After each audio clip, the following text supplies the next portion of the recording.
Bonjour, bienvenue. Je me présente rapidement et ensuite Nabil nous redira qu'est-ce qu'on fait là tous ensemble. Donc moi je suis Capik Namias Montlak, je travaille, je suis fondatrice d'une scope qui s'appelle SCAL FAE. SAE c'est pour formation, accompagnement événementiel. Et donc je suis formatrice sur des sujets de diversité et d'inclusion et je suis également facilitatrice en intelligence collective et facilitatrice graphique. Et notamment, c'est moi qui ai réalisé toutes les illustrations que vous avez croisées au fur et à mesure de ce webinaire. Voilà. Et je pense que c'est suffisant. On parlera peut-être un peu plus dans la suite de qui nous sommes. Et je te passe la parole, Nabil. Bon, Ok. Toi, tu peux je suis... accepter les gens qui arrivent au fur et à Ouais, je mesure? prends la main. Pas de souci. Ok, super. Merci beaucoup. Donc bonjour, je m'appelle Nabil, je suis philosophe de formation, je suis spécialisé en philosophie politique et en éthique appliquée à la lutte contre les discriminations notamment. Donc je fais du conseil et de la sensibilisation sur ces sujets-là. Et donc j'ai créé pareil ma structure CEOS qui fait du conseil et de l'accompagnement sur les sujets d'inclusion et de diversité. Et aujourd'hui avec Capik, bon, vous savez un petit peu de quoi on va parler normalement, si on a à peu près bien fait notre travail.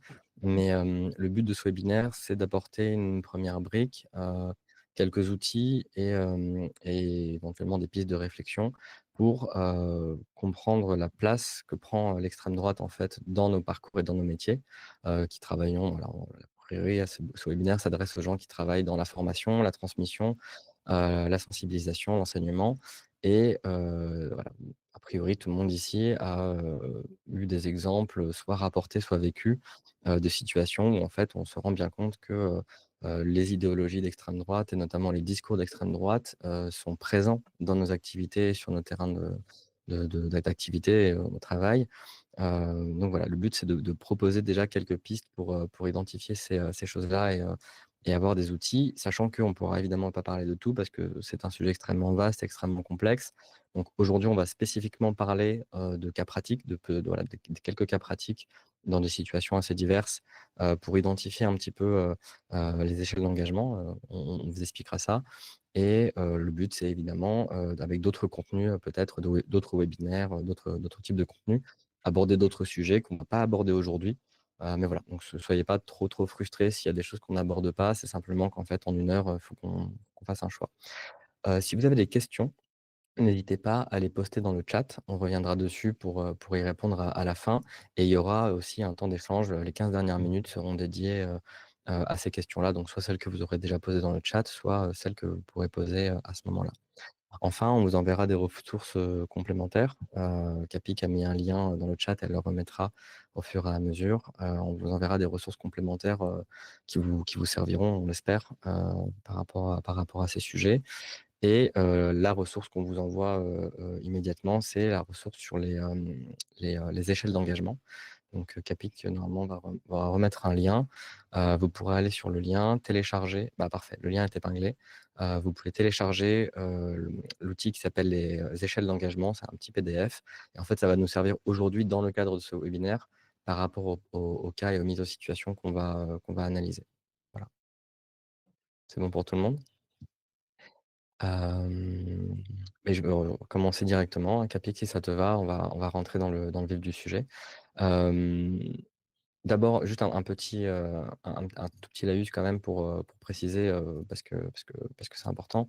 Rappeler un petit peu ce qu'on appelle l'extrême droite, parce que ça va être un sujet, évidemment qu'on va aborder aujourd'hui. Mais, pour bien savoir de quoi on parle, quand on parle d'extrême droite, on ne parle pas spécialement ou spécifiquement de partis politiques, en tout cas dans ce contexte-là.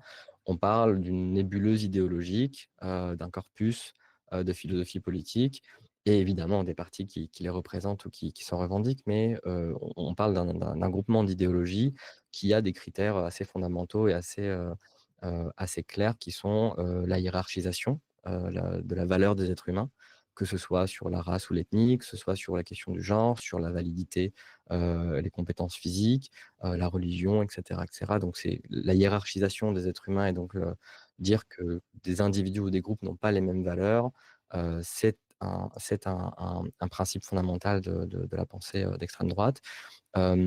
Ensuite, deuxième critère, il y a une question d'homogénéité, une volonté d'homogénéité de la société. hem, l'altérité n'est pas acceptée. On aime l'idée qu'il y a, voilà, une représentation de la société, une représentation de ce que c'est que d'être un citoyen et cetera, qui n'accepte pas forcément, beaucoup de différences. Ensuite, il y a l'autoritarisme, qui est aussi un critère fondamental, de l'idéologie d'extrême droite. Il y a le rejet, de la démocratie, mais de manière assez, c'est pas tellement le consensus qui est rejeté, c'est au contraire la notion de conflictualité. Il y a l'idée que, dans une démocratie saine, les gens sont tous d'accord. Ce qui n'est pas du tout le cas, par définition, d'une démocratie, heu, qui valorise au contraire, la pluralité des discours. Et enfin, il y a toute cette histoire, cette question de mythologie, il y a la question du récit, national et cetera, qui constitue, ce que j'appelle, de manière assez pompeuse, l'obsession fasciste de l'intemporalité. Cette idée selon laquelle en fait, ce qui vaut la peine, d'être vécu, d'être mis en œuvre en société, c'est ce qui a toujours été, ce qui sera toujours. Donc cette espèce d'obsession du passé, cette obsession que le futur doit toujours revenir vers le passé et cetera. Voilà, très brièvement, et puis, pour enchaîner, très, très vite sur les cas pratiques, on va vous présenter 3 cas, qui sont des situations, soit vécues, soit entendues, de situations où effectivement la question de la posture de l'intervenant, se pose. Alors le premier cas, c'est un cas qui s'intéresse, à la notion de la laïcité. Très simplement, vous avez, une sensibilisation, diversité et inclusion qui est menée, auprès des équipes d'une entreprise. Quelque chose de très classique pour une bonne partie d'entre nous, je pense, dans ce webinaire. Et puis vous avez, dans le cadre d'une intervention sur ces sujets-là, une responsable, par exemple une responsable ressources humaines, qui exprime un malaise vis-à-vis du port du voile. Et la personne connaît la loi, ne remet pas forcément la loi en question, d'accord? Mais exprime simplement une opinion.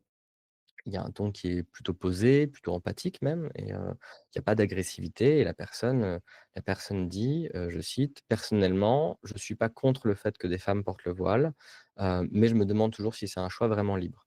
On parle d'égalité homme-femme, mais là, on ne peut pas s'empêcher de penser qu'elles sont soumises, qu'il y a une forme de pression et cetera. Et donc la question, que se pose cette responsable, c'est: est-ce qu'il y a une compatibilité entre le port du voile tel qu'elle l'a décrit, avec les valeurs soit de l'entreprise, soit de la République? Et donc ce qui est intéressant, dans ce genre de cas, c'est que c'est un cas qui est assez, classique, hein. Je pense que, ça semble pas farfelu pour la plupart d'entre vous. Il y a 3 choses qui sont intéressantes à remarquer, déjà, dans ce discours. Assez court finalement, mais qui est assez dense, sur le plan idéologique. D'abord, il y a une essentialisation.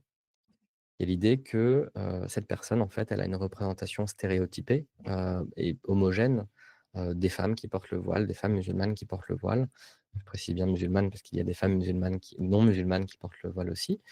Et donc il y a une représentation stéréotypée et homogène des femmes, qui le portent, de leurs environnements sociaux.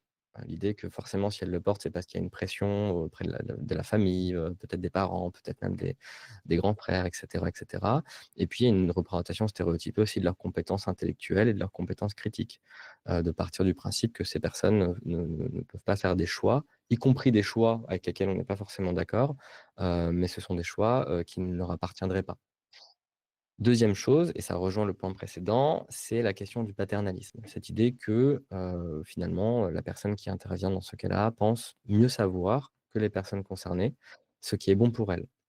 Et peut-être qu'elle a raison. C'est pas de dire qu'elle a forcément tort, mais en l'occurrence, ça reste un postulat. Ça reste un postulat sur lequel il faut pouvoir être un petit peu critique. Et ce paternalisme, il s'accompagne, d'une forme de compassion, de bienveillance qui peut rendre la confrontation un peu difficile.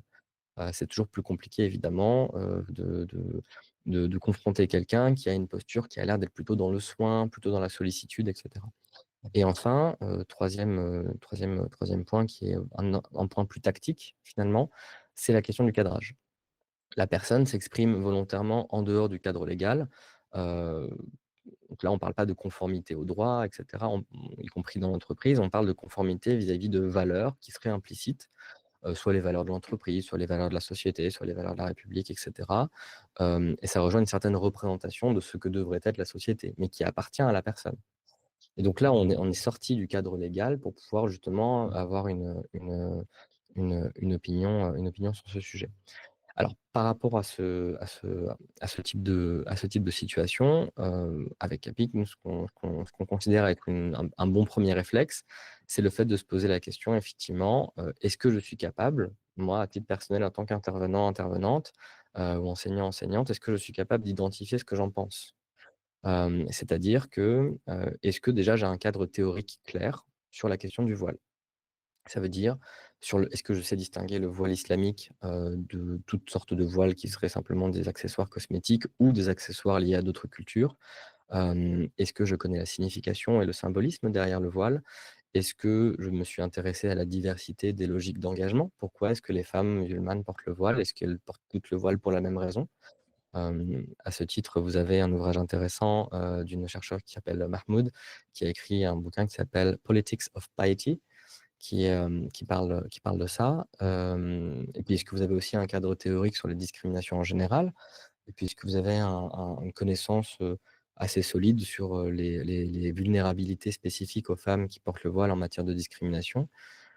Enfin, pour aller un peu plus loin, est-ce que vous avez un point de vue, est-ce que vous avez une connaissance des concepts comme, par exemple, le principe du white saviorisme, le sauveur blanc? Est-ce que vous avez une connaissance des postures néocoloniales? Est-ce que le regard qu'on porte sur le voile, peut-être notamment en France, rejoint pas aussi un petit peu, ces questions-là? Donc voilà, il y a un cadre théorique qui peut déjà aider indépendamment de la question de: «Je suis contre, je suis pas contre», que dit la loi, et cetera. Il y a un cadre théorique individuel qui peut être intéressant de mobiliser pour savoir où on se situe personnellement. Ensuite, évidemment, il y a le cadre légal. Sur le cadre légal, alors là, c'est intéressant parce que la personne qui est intervenue justement, n'est pas allée dans le cadre légal et c'est tout à fait légitime. La personne veut exprimer une opinion en dehors de ce cadre et c'est légitime. Mais vous, moi, personnellement, est-ce que je connais le cadre légal? Est-ce que je comprends, la loi du 9 décembre 1905 sur la laïcité? Est-ce que je comprends son principe constitutionnel? Elle a été constitutionnalisée en 46, si je dis pas de bêtises. Est-ce que je comprends la différence entre liberté de culte et liberté de conscience? Est-ce que je connais les cadres d'application dans le privé, dans le public? Est-ce que je connais aussi l'intention du législateur? Est-ce que l'intention du législateur sur la question du port du voile, par exemple, dans la fonction publique, c'est une question, de lutte contre l'islamisation? Ou est-ce que c'était une question, au contraire, de neutralité, républicaine? Voilà, c'est intéressant de connaître aussi les intentions derrière les lois pour savoir à quel moment est-ce qu'elles sont peut-être dévoyées. Et puis évidemment, les questions de jurisprudence, est-ce que je me rappelle du fait que le Conseil d'État a rappelé que, la laïcité est une obligation de l'État avant tout? Ce n'est pas un interdit des citoyens, c'est d'abord une obligation de l'État. Est-ce que je connais le fait que voilà, il y a les motivations et les encadrements, par rapport aux restrictions du port du voile dans le milieu professionnel? Bah, il y a eu un arrêt en 2014, c'est l'arrêt, Babilou parce que c'était une crèche, si je dis pas de bêtises. Il y a tout un cadre jurisprudentiel aussi qui peut être intéressant de mobiliser. Donc ça, c'est pour le cadre légal. Et enfin, troisième niveau de connaissance, est-ce que je connais mon cadre moral? Est-ce que j'ai une idée assez claire de quelles sont mes valeurs? C'est-à-dire, est-ce que, par exemple, dans mon système de valeurs, je vais plutôt valoriser l'autonomie morale des individus ou je vais plutôt, par exemple, prioriser, la parole des personnes qui interviennent sur le sujet? Est-ce que, je suis capable de conscientiser éventuellement des normes intériorisées par les personnes? Par exemple sur le port du voile ou n'importe quel, autre type de symbole de reconnaissance, culturelle ou religieux. Est-ce que je suis capable de comprendre, d'accepter l'idée qu'effectivement, il y a des cas où il y a des personnes qui ont intériorisé des normes et qui peut-être ne font pas tout avec un libre arbitre parfait? Mais est-ce que c'est le cas, dans des cas, qui sont similaires? Par exemple, voilà, si je me pose la question, du libre arbitre des femmes qui portent le voile, est-ce que je suis capable, immédiatement, de me poser la question du libre arbitre des femmes qui s'épilent, par exemple? Ou qui portent des talons tous les jours pour aller au travail alors qu'elles n'ont pas envie, et cetera, et cetera. Et comprendre, bien évidemment, les risques de relativisme, moral et culturel à ce niveau-là. Est-ce que parce que quelque chose relève d'une culture qui n'est pas la mienne, je dois forcément l'accepter au prétexte que toutes les cultures se valent, et cetera. Donc ça, c'est des questions qu'il est important de se poser. Et enfin, le dernier cadre que je voudrais proposer, mais il y en a plein, là, je donne simplement des exemples, c'est la distinction entre le voile et les femmes qui portent le voile. C'est-à-dire, est-ce que j'ai un problème avec le voile en tant qu'objet ou est-ce que j'ai un problème avec celle et ça déjà, ça peut nous donner aussi des pistes de réflexion sur où est-ce que je me situe politiquement. Hem, Par exemple, si je prends un autre exemple que le port du voile, par un exemple qui me semble, assez pertinent en parallèle, c'est la question du travail du sexe. Est-ce que j'ai un problème avec le travail du sexe, d'accord, la prostitution et cetera? Ou est-ce que j'ai un problème avec les personnes qui pratiquent le travail du sexe? Et ça, c'est intéressant parce que quand on analyse un petit peu les discours politiques notamment, on se rend assez vite compte en fait de est-ce qu'on cible une population ou est-ce qu'on cible un concept, une pratique et cetera? Voilà. J'espère que j'ai été assez clair. Je laisse Capik, continuer. Eh ben, merci. Jean-Luc, j'ai lu votre question et on la conserve bien précieusement pour la fin de ce webinaire. Moi, je vais vous proposer de regarder, donc j'espère que vous avez pu télécharger, cet outil dont nous vous avons donné le lien. Avant d'enchaîner avec ma proposition, je vais vous proposer de regarder cet outil ensemble et de comprendre quels en sont les objectifs et comment est-ce qu'on peut l'utiliser. On est parti d'un constat pour construire cet outil qui est que, c'est de façon assez régulière difficile de se positionner et qu'il est difficile aussi de se positionner, clairement sur toutes les questions. On a besoin d'aller sur des questions très précises et dans des contextes très précis pour savoir comment est-ce qu'on va se positionner face à la situation, face à une directive, face, à, des demandes de nos hiérarchies peut-être d'agir. Et on vous propose donc, un outil qui se déroule en 3 temps. On vous propose donc 3 échelles. Une échelle de positionnement personnel qui va nous permettre de nous positionner par rapport à ce qu'on pense de la politique ou de la directive. Une échelle d'expression publique qui va nous permettre de réfléchir à ce qu'on va pouvoir en dire et de quelle façon on va pouvoir le dire, à qui, et une échelle d'obéissance qui va pouvoir nous permettre de réfléchir à ce qu'on va en faire. Ça nous paraissait important d'avoir 3 échelles distinctes parce que, ce qu'on fait, ce qu'on pense et ce qu'on dit sont des choses qui sont, tout à fait différentes et qu'on va pouvoir faire évoluer très différemment selon les questions, selon les contextes, selon les risques et les contraintes auxquelles, on est soumis, soumise. Cette échelle de positionnement personnel, elle va nous permettre, de nous demander: «Est-ce que nous sommes dans l'indifférence?» Le sujet, la directive ne me concerne pas. Je ne me sens pas concernée ou je n'ai pas d'opinion sur cette politique. J'ai suspendu mon jugement parce que je n'ai pas le cadre théorique, par exemple. Et de savoir, est-ce que je suis en adhésion totale avec cette politique ou est-ce que je suis en opposition totale au contraire. L'échelle d'expression publique, elle va nous permettre de se demander, OK, maintenant j'ai identifié ce que j'en pense, je vais pouvoir me dire ce que je vais en exprimer. Et je peux être en opposition totale avec une politique et pour autant en dire publiquement que je la soutiens, complètement. Ça arrive, c'est OK, il y a plein de raisons qui peuvent, l'expliquer. Le tout étant de l'avoir identifié et de le faire en le sachant et pas en en n'ayant pas choisi de le faire. J'attire votre attention sur la neutralité publique qui est une des échelles de cette échelle d'expression. Autant la neutralité en termes de positionnement personnel, c'est pas quelque chose qui vous semble atteignable, autant il est tout à fait, possible de n'exprimer ni soutien ni opposition publiquement, auquel cas on sera dans le soutien du statu quo et on pourrait discuter pendant de nombreuses heures de, la neutralité du statu quo. Mais, voilà, on peut se permettre d'avoir, des pensées, des idées, des positionnements individuels qui sont très divers et pour autant ne pas les exprimer publiquement. Et enfin, on a une échelle d'obéissance qui peut aller de l'obéissance totale à la désobéissance systématique.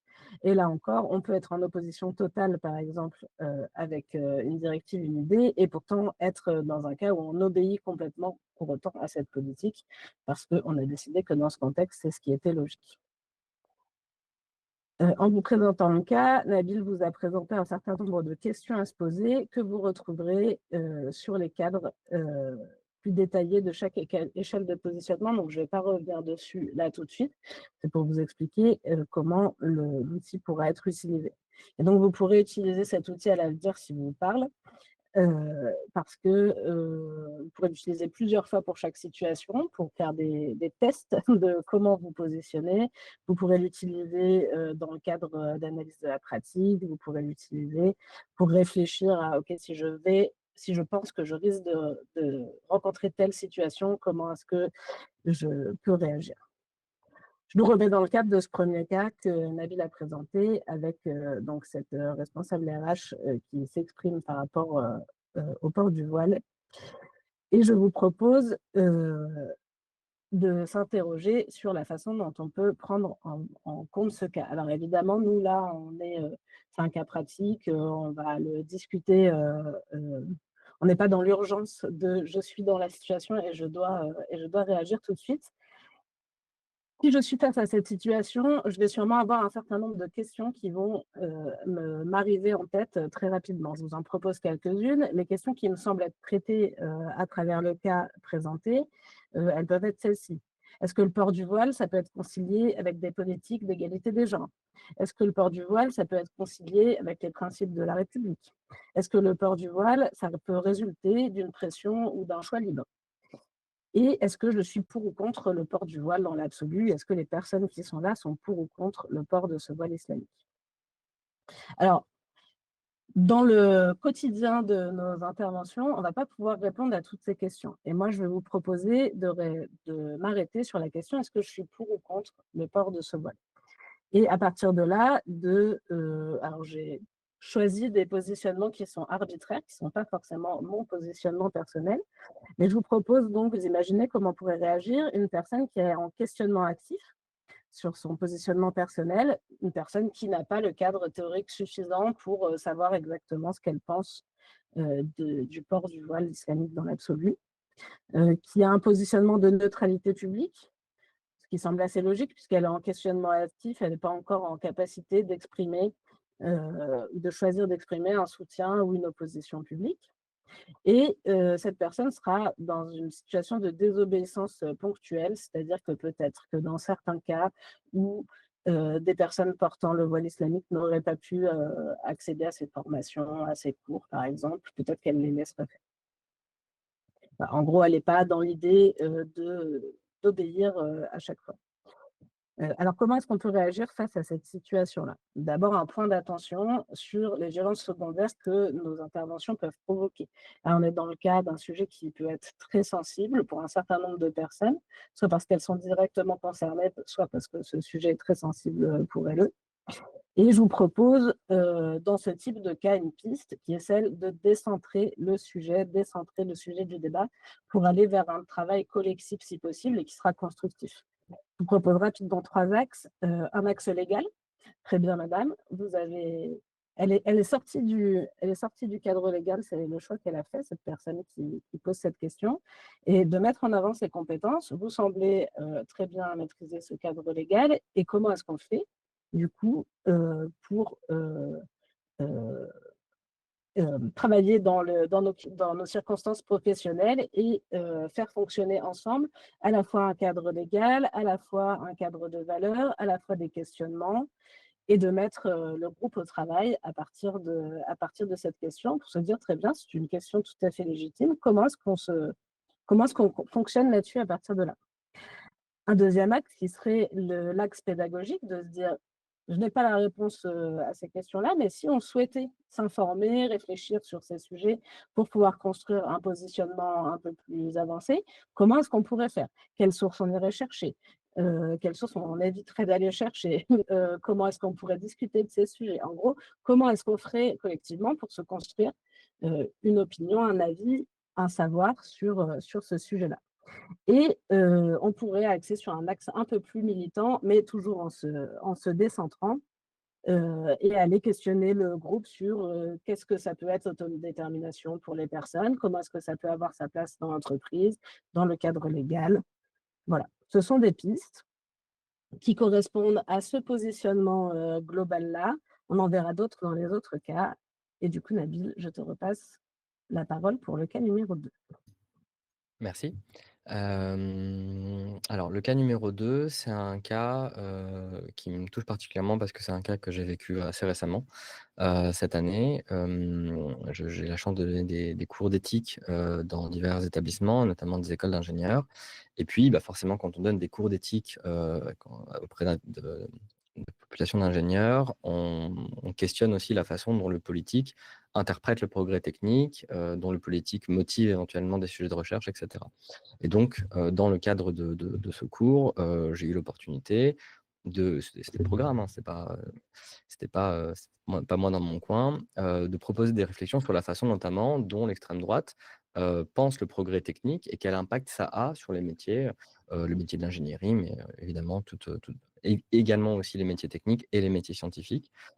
Et puis il y a un étudiant qui a pris la parole, pour m'accuser très calmement et très courtoisement, hein, c'est pas forcément quelque chose d'agressif, une accusation, pour m'accuser en fait de ne pas être, de ne pas être, neutre. Alors il cherchait pas ni le conflit, il cherchait pas forcément le débat, il était plutôt dans une posture de désarroi, et il m'a dit très courtoisement, «Voilà, je trouve que votre cours est très orienté, vous parlez de l'extrême droite, mais vous parlez jamais de l'extrême gauche. On sent que vous êtes biaisé et certes, vous avez vos convictions, mais vous avez aussi un devoir de neutralité ou alors dans ce cas-là, il faut critiquer tous les extrêmes».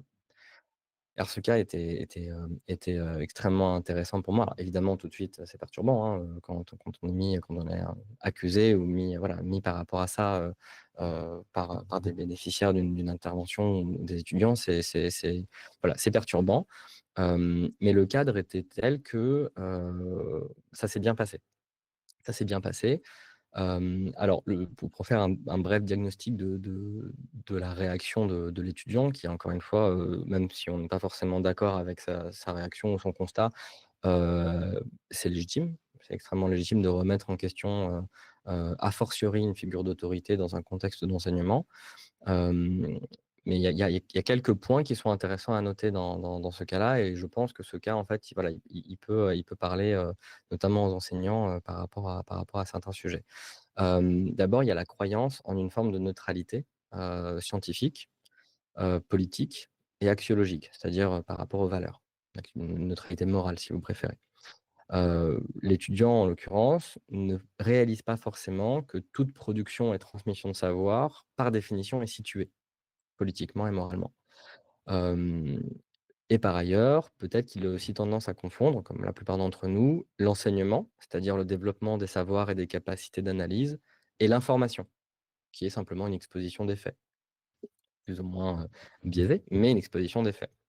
Hem, donc déjà, il y a peut-être une méprise sur le rôle de l'enseignant. Est-ce que l'enseignant est simplement là pour décrire une réalité ou est-ce qu'il est là pour produire un discours critique? Hem, ensuite, il y a le fait que et ça aussi c'est quelque chose qu'on n'a pas forcément l'habitude de dire ou de valoriser dans des contextes, d'instruction, il n'est pas nécessaire d'être neutre ou indifférent pour être objectif. On peut tout à fait être objectif, c'est-à-dire décrire des réalités factuelles, sans être ni neutre politiquement ni moralement, ni être indifférent, c'est-à-dire, avoir un peu cette idée de: «Il faut être froid pour pouvoir être scientifique, pour pouvoir avoir une ap» non, ça ne fonctionne pas comme ça. N'importe qui ayant fait un peu de recherche et un peu d'épistémologie sait que, voilà, quand on fait de la recherche, forcément, déjà, on s'intéresse à des sujets particuliers, donc déjà, on part de quelque part. On a une perspective du monde qui est particulière. Si je choisis d'aller étudier, la reproduction des crevettes dans l'Atlantique Nord, forcément, c'est que ça me parle d'une manière ou d'une autre. Donc il y a on est situé et comme disait, Max Weber, le tout c'est pas d'être neutre, ça n'existe pas, c'est d'être conscient en fait des valeurs qu'on amène, soit dans nos terrains de recherche, soit dans l'enseignement, soit dans, le fait qu'on informe les autres. Donc c'est pas tellement le fait d'être neutre qui est très important, c'est d'être conscient au contraire qu'on n'est pas neutre, de connaître ses valeurs, de connaître sa situation pour pouvoir, avoir un discours le plus objectif possible.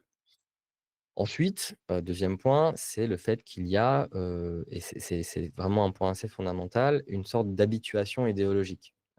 C'est-à-dire que, là, c'est le cas de l'étudiant, mais c'est le cas dans bien des cas, notamment quand on a des discours dominants sur le plan politique. Quand on intègre des normes dominantes, on considère qu'elles vont de soi. Ce qui entraîne de fait, une invisibilisation, si vous voulez, des rapports de pouvoir, déjà, une résistance au changement et une dépolitisation des enjeux sociaux. Alors qu'est-ce que ça veut dire? C'est ce que Bourdieu appelait une violence symbolique douce. C'est le fait que, par exemple, quand vous vivez dans un environnement où vous avez tout le temps pensé, par exemple, que c'était normal que les gens soient en concurrence, pour accéder à des besoins basiques, à des besoins vitaux, se nourrir, se loger et cetera. Et ben, en fait, l'idée que ce ne soit pas une évidence peut être inconfortable, et c'est quelque chose qui nécessite quand même un parcours. Donc si vous voulez, l'idéologie dominante, là on vit par exemple dans une société de marché, bah, voilà, l'idée selon laquelle il faut être en concurrence entre individus pour pouvoir bénéficier, pour pouvoir satisfaire des besoins vitaux, c'est une idéologie qui nous est immédiate. On n'y réfléchit plus parce qu'elle nous semble presque naturelle et par conséquent, elle est difficile à remettre en cause. Elle est difficile à remettre en cause et au-delà de ça, toute critique de cette idéologie, par définition, puisqu'elle n'est pas, naturelle, elle ne va pas de soi, elle semble très facilement excessive, elle semble déplacée, voire même dangereuse. Et là, en l'occurrence, quand on parle, par exemple, bah, des liens entre fascisme et technocratie, quand on pense, voilà, la place des technocrates dans la politique, notamment états-unienne, par exemple, les impacts que ça a sur la société états-unienne, bah, c'est compliqué, en fait, de ne pas parler, à un moment donné, de la place de l'extrême droite, dans le monde de la recherche, dans le monde économique et cetera et cetera. Et enfin, après l'habituation idéologique, donc le fait de dire que voilà, les normes, en fait, elles sont tellement intégrées qu'on ne peut plus vraiment les remettre en question sans que ce soit inconfortable, il y a l'idée que, le compromis a une valeur en soi. C'est-à-dire, la proposition de l'étudiant, c'était: «D'accord, vous parlez de l'extrême droite de manière assez critique, mais dans ce cas-là, il faut parler de l'extrême gauche aussi». Hem, Ça, c'est une posture qui est très courante, notamment dans les démocraties, dans les social-démocraties, parce qu'il y a une survalorisation de ce qu'on appelle le consensus. Hem, la personne, en l'occurrence, considère qu'une posture adéquate sur le plan critique, c'est une posture qui critique équitablement tous les bords politiques. Je il faut se lever tôt pour pouvoir le justifier, ça, scientifiquement ou philosophiquement. Par exemple, si je prends un autre exemple souvent avec les étudiants, je leur dis: «Bah, voilà, il y a des gens qui pensent que la Terre est ronde et des gens qui pensent que la Terre est plate». Est-ce que si on critique les gens qui pensent que la Terre est plate, il faut forcément critiquer de la même manière et avec la même vigueur les gens qui pensent que la Terre est ronde? Ou alors est-ce qu'il faut proposer, et dire: «Bah, en fait, c'est sûrement un juste milieu, peut-être que la Terre elle est un peu, oblong». J'allais dire ovale, mais s'il y a des astronomes dans le coin, ils vont dire: «Oui, elle est un peu ovale quand même», non, ça a pas de sens. On va pas dire que la Terre, elle est oblong simplement pour satisfaire les 2 camps. Ça ne marche pas comme ça. Et enfin, sur la question de la qualification extrême droite, extrême gauche, c'est quelque chose qui est assez courant et pas seulement dans le milieu de l'enseignement. Moi, c'est quelque chose que j'ai très souvent, avec des publics auprès desquels j'interviens, avec un degré, évidemment de virulence, qui est extrêmement variable. L'idée selon laquelle, parce qu'il y a le mot extrême et parce qu'il y a un même qualificatif, alors finalement, au fond, bon, c'est peut-être un peu la même chose. Il y a une équivalence entre l'extrême droite et l'extrême gauche, simplement parce que, ils partagent ce prédicat d'extrémité, d'extrémisme. Or, c'est des nébuleuses, pardon, philosophiques et idéologiques qui sont complètement et fondamentalement contradictoires. C'est-à-dire que l'idée selon laquelle les extrêmes se rejoindraient et cetera, c'est une sorte de mythe, un petit peu de réflexe rhétorique qu'on a tendance à avancer pour disqualifier, les 2, mais qui en fait ne repose pas sur des analyses de philosophie politique ou de sciences politiques. Ça ne marche pas comme ça. Ce qui est intéressant, c'est de distinguer évidemment l'extrême droite et l'extrême gauche par rapport à leurs idées, par rapport à leur corpus scientifique, par rapport à leur corpus idéologique, par rapport à leur méthode aussi, par rapport à leur vision du pouvoir, par rapport à la vision de l'individu et cetera et cetera. Alors sur ce cas-là, par exemple, une question de posture qui peut être intéressante, c'est: est-ce que je me sens capable d'en dire ou d'en faire quelque chose? Quand on m'exprime cela, est-ce que je suis capable d'identifier déjà, le lien entre mes valeurs et mes analyses? Si je propose des analyses, philosophiques ou sociologiques sur, par exemple, les choix de consommation des individus dans une société capitaliste, bah, est-ce que mes valeurs et ma vision du monde, ma vision politique, hem, est liée à cela? Est-ce que ça la biaise éventuellement? Si ça la biaise pas, comment ça l'accompagne? Et cetera, et cetera. Ensuite, est-ce que je me sens capable de reformuler, de contextualiser mes idées? Est-ce que je peux établir un diagnostic, serein de la posture entre guillemets «adverse», je mets bien des guillemets, pour l'intégrer à la discussion? En l'occurrence, l'étudiant qui me dit ça, est-ce que je suis capable de prendre son désarroi et d'en faire un sujet d'examen, de réflexion collective et cetera? C'est ce qui s'est passé. J'ai eu la chance d'avoir un cadre qui le permettait et puis on en a discuté. On a pris 10, 15 minutes et on en a discuté, on a essayé d'analyser un petit peu et donc dans ce cas-là, on peut commencer à proposer d'autres perspectives. On peut accompagner aussi les personnes qui bénéficient de nos interventions à des démarches critiques, voire autocritiques. Et le plus important, c'est de se maintenir dans un rôle de transmission et non pas dans un rôle de confrontation. L'idée, c'est pas de dire, «L'étudiant m'a dit quelque chose qui était désagréable et avec lequel je ne suis pas d'accord, donc je rentre dans une confrontation» et cetera. Si on arrive à maintenir un rôle de transmission, là, on continue à faire le taf, comme on dit. Et puis évidemment, il y a, tout ce qui, consiste à encadrer la discussion. Est-ce que je suis capable de désamorcer une situation qui est potentiellement conflictuelle? Est-ce que je suis capable d'accepter aussi la contradiction? Est-ce que je suis capable de prendre cette contradiction et d'en faire un terrain de conflictualité, de débat qui soit plutôt fécond? Est-ce que j'arrive aussi à les amener, les étudiants en l'occurrence, à questionner, les concepts qui sont proposés, par la réaction de l'étudiant? Est-ce que je suis capable de les inviter à questionner ce que c'est que la neutralité? Est-ce que je suis capable de les amener à questionner ce que c'est que la neutralité, a fortiori dans une discipline dont le rôle est quand même d'interroger la société et les individus et les fonctionnements du monde?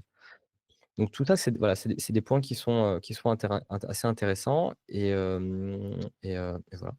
Je laisse Capik, poursuivre.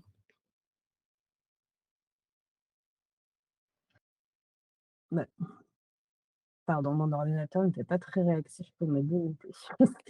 Merci Il y a pas Nabil. de souci. Heu, Tu me dis, hein, si tu veux que je pardon. comble pendant 2 minutes parce Non, que j'en non, suis pas de souci, je très crois peu. que juste mon ordinateur n'est pas très réactif tout court, voilà. Voilà. Donc je vais vous proposer de repartir de ce cas et comme on l'a fait pour le premier cas, de s'interroger quand on est dans l'urgence de la situation: «Oups, il se passe ça, qu'est-ce que je fais avec?» On va avoir un certain nombre de questions qui nous traversent l'esprit et voici quelques questions que je vous propose, heu, auxquelles, Nabil a en partie, répondu. Est-ce que l'extrême droite et l'extrême gauche, c'est comparable? Est-ce que, en tant qu'enseignant, enseignante, je dois respecter les opinions politiques des élèves et qu'est-ce que ça voudrait dire dans ce cas respecter? Est-ce que ça voudrait dire ne pas en parler, ne pas les remettre en question, voilà, des élèves et des autres, personnes qui pourraient être présentes? Est-ce que le principe de neutralité des services publics, ça implique de ne pas orienter politiquement un cours? Et est-ce que le principe de neutralité des services publics, ça implique de ne pas parler négativement ou positivement des actions d'un parti politique? Et c'est sur cette dernière question que je vous propose de s'arrêter puisque, comme dans la réalité, on ne peut pas, traiter toutes, les questions d'un coup.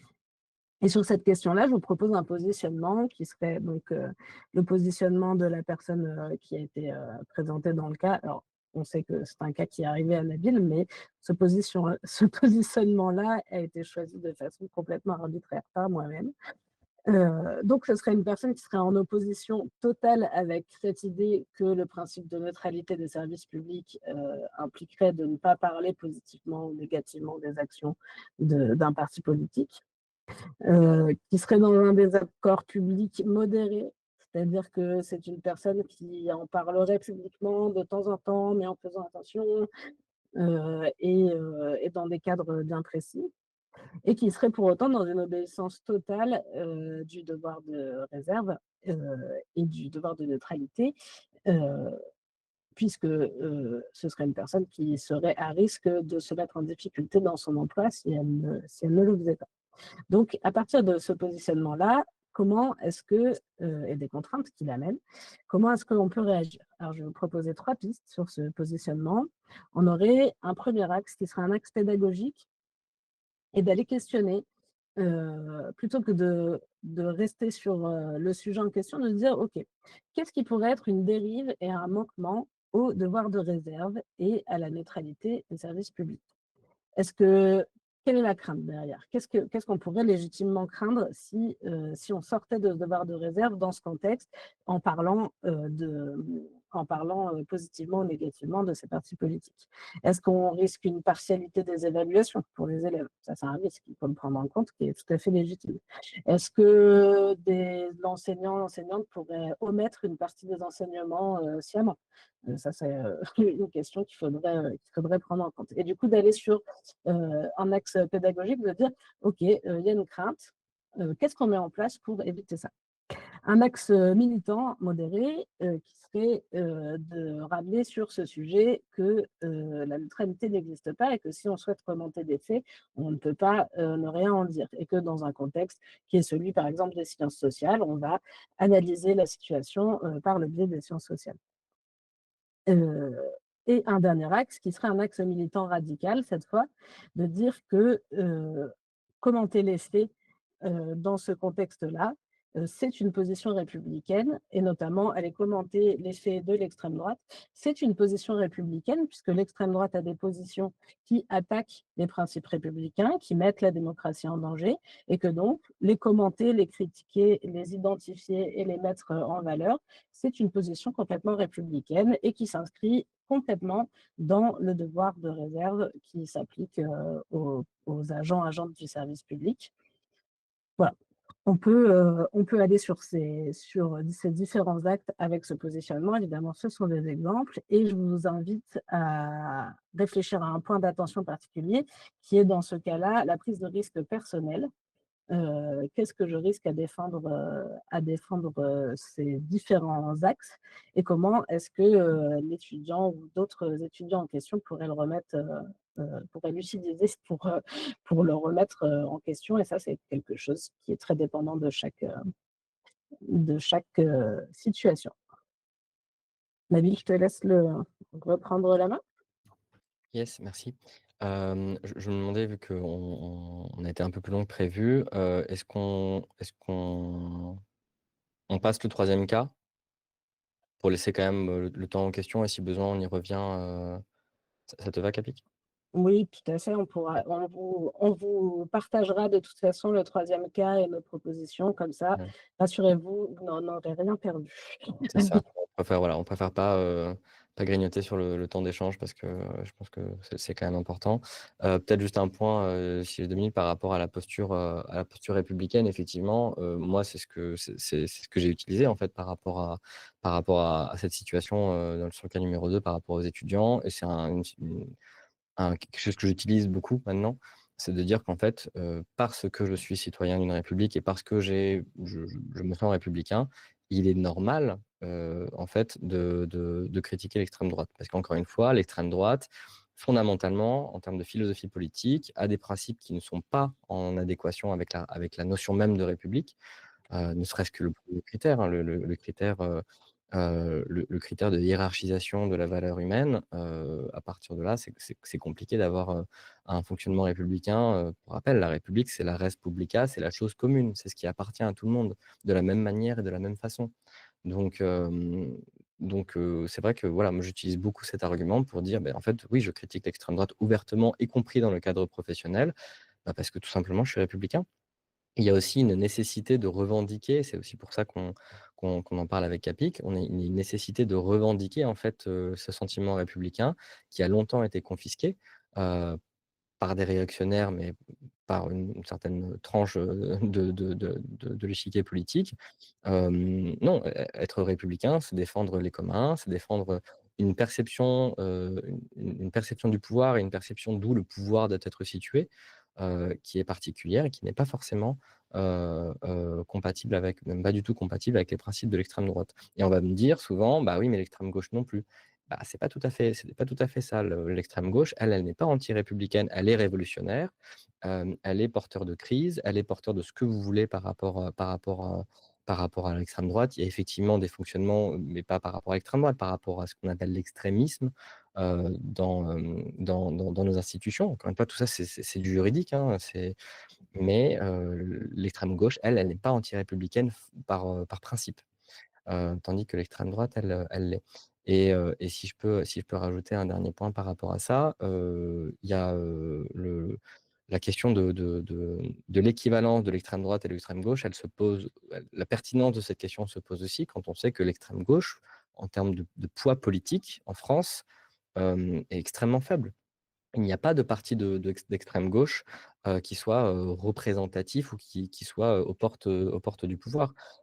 Parfois on cite certains partis, on dit, LFI c'est la gauche. c'est une gauche qui est radicale, mais ce n'est pas de l'extrême gauche, parce qu'il n'y a pas, il n'y a pas les critères qui font le caractère révolutionnaire d'une idéologie politique. Tandis que l'extrême droite, elle, par contre, oui, elle est extrêmement présente, y compris sur la scène politique. Du coup, oui, effectivement, le troisième cas est assez intéressant, mais voilà, on va pas, on va vous envoyer ce qu'il faut, pour pas que vous soyez, trop frustrés, mais voilà, on va commencer le temps d'échange. Alors je propose qu'on reprenne le chat, si ça te va, Capik? Oui, très bien. Est-ce Donc, que on a eu un certain nombre de questions dans le chat. Alors, on a eu des remarques et des explications, et il y a eu des sujets qui reviennent, donc extrême droite, extrême gauche, dont tu as parlé, mais une question qui peut être intéressante sur la façon dont l'extrême droite utilise cette mise en équivalence d'extrême gauche, extrême droite. Il y a une personne qui amenait la notion d'extrême centre aussi, de laquelle on pourrait parler.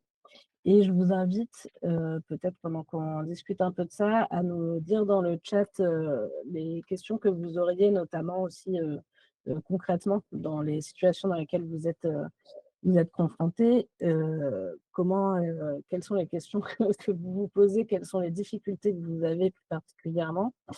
Et j'en profite juste avant de redonner la parole à Nabil et de vous redonner la parole dans le chat, pardon. Des fois, il est trop réactif, des fois pas assez.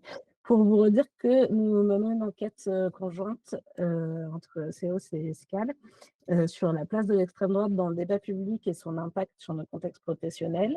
Je vous remets le lien dans quelques secondes dans le chat, et si vous souhaitez y participer et le partager, évidemment, nous vous en serons très reconnaissantes.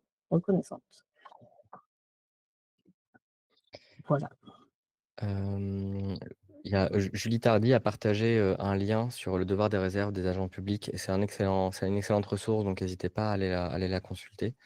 Le lien est un petit peu plus haut dans le chat, à 12h37 pour être tout à fait précis.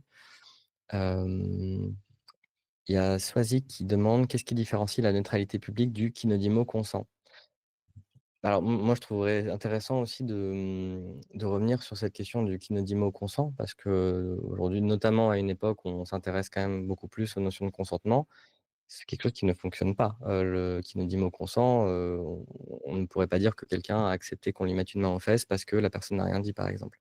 Donc je pense qu'il est aussi important qu'on arrive à inverser vraiment cette notion de consentement, y compris en dehors de la sphère sexuelle, ou de la violence sexuelle, pour, voilà, quand quelqu'un, par exemple, ne dit rien dans une réunion, ou quelqu'un a des propos qui sont déplacés, bah, c'est pas forcément parce qu'elle consent, c'est aussi parce qu'il y a une forme, il y a une dynamique de pouvoir, parce qu'il y a une vulnérabilité, parce que parfois il y a aussi des intérêts stratégiques à ne pas réagir immédiatement, et cetera, et cetera. Voilà, je sais pas si Capik, tu as quelque chose à rajouter par rapport à ça? Ah bah, Alison avait répondu. Non, pardon. Excuse-moi, j'étais en Pardon. train de Non, non, retrouver le dis-moi. lien. Non, sur ce sujet-là, excuse-moi, Non, non, t'inquiète. je t'ai Alison avait déconnecté. répondu Alison avait répondu dans le chat, et ça rejoint, Si, je rejoins Alison sur sa réponse. si je vais quand même ajouter quelque chose, Ouais, pardon, Nabil, vas-y, dans nos vas-y. quotidiens en tant que formatrice, quels que soient les sujets, ce sujet de la neutralité va revenir très souvent.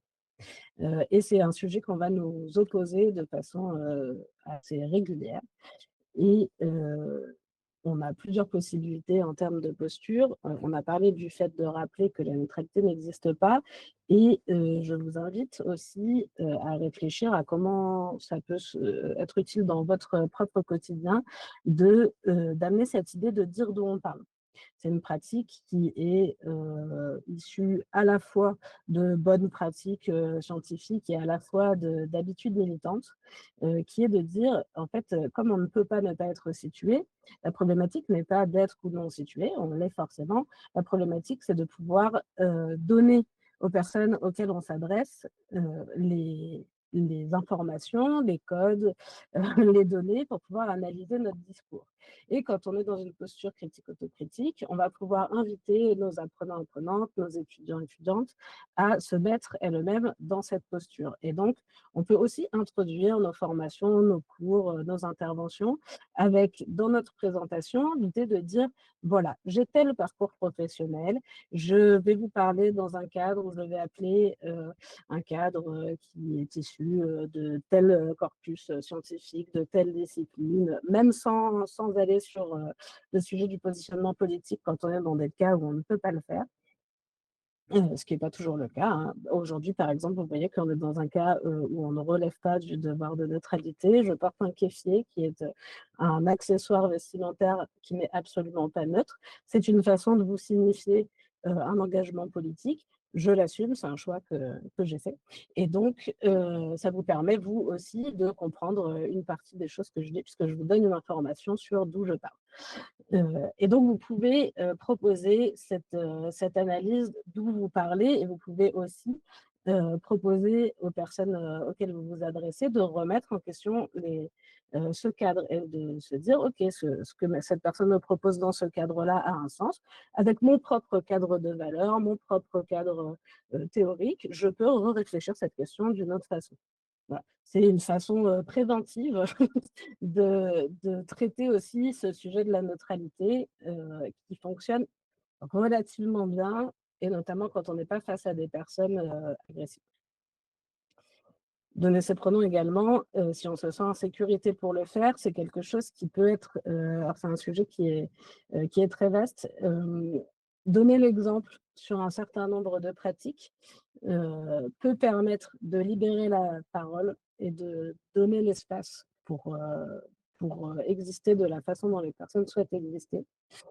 Cependant, je vous invite à bien réfléchir aux violences secondaires que ça peut occasionner dans certains cas. Alors, donner ces pronoms, moi, c'est quelque chose que je fais de façon très régulière, notamment dans les formations. La problématique, elle est toujours à où est-ce qu'on passe de je donne un exemple, je laisse une place à je donne l'injonction à toutes les personnes de faire comme moi. Et là, ça peut être plus compliqué, mais il nous faudrait vraiment beaucoup de temps pour traiter ce sujet et ce n'est pas l'objet du jour. Mais merci Julie pour cette question qui est tout à fait pertinente. Est-ce qu'on a eu d'autres questions dans le chat? Oui, il y en a eu pas mal. Effectivement, Marie, quelqu'un qui s'appelle Marie proposait aussi une réflexion sur le fait que les termes républicains et cetera, c'est des choses qui étaient, très compliquées parce que c'est biaisé, c'est instrumentalisé, les sens sont jamais expliqués, on ne contextualise pas et effectivement, aujourd'hui, les gens, par exemple, ne comprennent pas la différence entre république et démocratie, par exemple. Qui effectivement, ça c'est des notions qui sont un petit peu poussées en termes de philosophie politique, mais le fait qu'on parle de démocratie à tort et à travers, on parle de république à tort et à travers, on ne sait plus quel est le sens et cetera. Ça fait partie aussi des stratégies de confusion, qui permettent notamment de désamorcer, des contestations. Quand par exemple, vous expliquez que les gens qui critiquent, la France critiquent la République ou que les gens qui critiquent par exemple le gouvernement sont antidémocratiques, vous disqualifiez, vous en faites une arme en fait de cette incompréhension, de cette méconnaissance des concepts et vous amenez les gens en fait à ne pas vouloir critiquer, par exemple, pour se dire: «Bah, en fait, là, si je critique le résultat des élections ou la façon dont ça s'est fait, ça veut dire que je suis pas démocrate. Si je suis pas démocrate, ça veut dire que c'est vraiment la pire chose du monde parce qu'on a appris que la démocratie, c'était la plus belle chose qui soit, dans une société» et cetera et cetera. Donc oui, ça fait partie des stratégies, de confusion et puis il y a aussi évidemment, la question de la loi de Brandolini, vous savez, l'idée selon laquelle, le temps nécessaire pour réfuter une ânerie est, d'un ordre de grandeur supérieur en fait, à l'énergie nécessaire pour dire la bêtise en l'occurrence.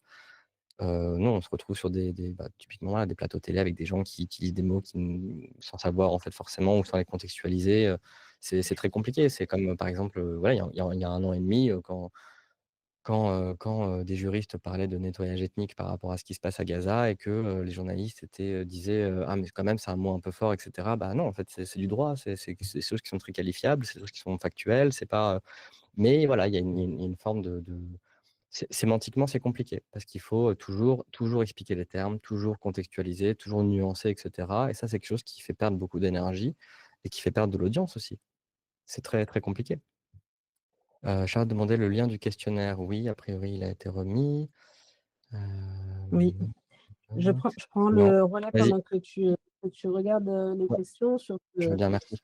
sur ce sujet de définir toujours les mots et d'avoir, des personnes qui vont aller nous chercher, nous titiller sur sur le sens très précis, de mots et qui sont des personnes qui souvent refusent les apports théoriques qu'on pourrait faire et qui, en fait, refusent le cadre de la discussion. Une chose il y a plusieurs choses qu'on peut mettre en place. La première chose, c'est leur poser une question dans ce cadre-là, qu'est-ce que ce serait, toi, les sources, les ressources et le cadre théorique qui serait acceptable pour discuter de cette question?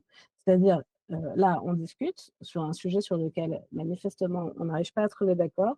Quelles seraient les sources que tu pourrais accepter et qui te permettraient de remettre éventuellement en question, ton point de vue? Sur le sujet de la Palestine, par exemple, on discute, les personnes en général, amènent des arguments. OK, si je veux avancer dans la discussion, que ce soit une réelle conversation et pas, 2 monologues qui se passent, quel type de journaux est-ce que je peux, aller regarder pour t'envoyer, des articles? Quel type de cadre scientifique est-ce que tu acceptes, comme vrai pour pouvoir avancer dans la réflexion? Donc ça, c'est une première chose qu'on peut mettre en place. La deuxième chose qu'on peut mettre en place, c'est interroger la pertinence de la question. Parce qu'en fait, parfois, on va nous poser, ce sujet sur la table et aller, discuter pendant des heures de l'étymologie des mots, tout ça. Parfois, ça n'est pas pertinent parce qu'en fait, même si la personne avait raison, en fait, ça change rien aux conséquences. Si on reprend par exemple, le sujet de la Palestine puisqu'on est dessus, les personnes qui passent leur temps à nous dire, «Oui, mais les otages», ce genre de choses, heu, oui, mais en fait, est-ce que c'est pertinent? Si on se pose dans le cadre du droit international, par exemple, est-ce qu'on répond à des personnes qui font des choses illégales comme des prises d'otages, par la violence? Non, on juge, on condamne, on utilise le droit.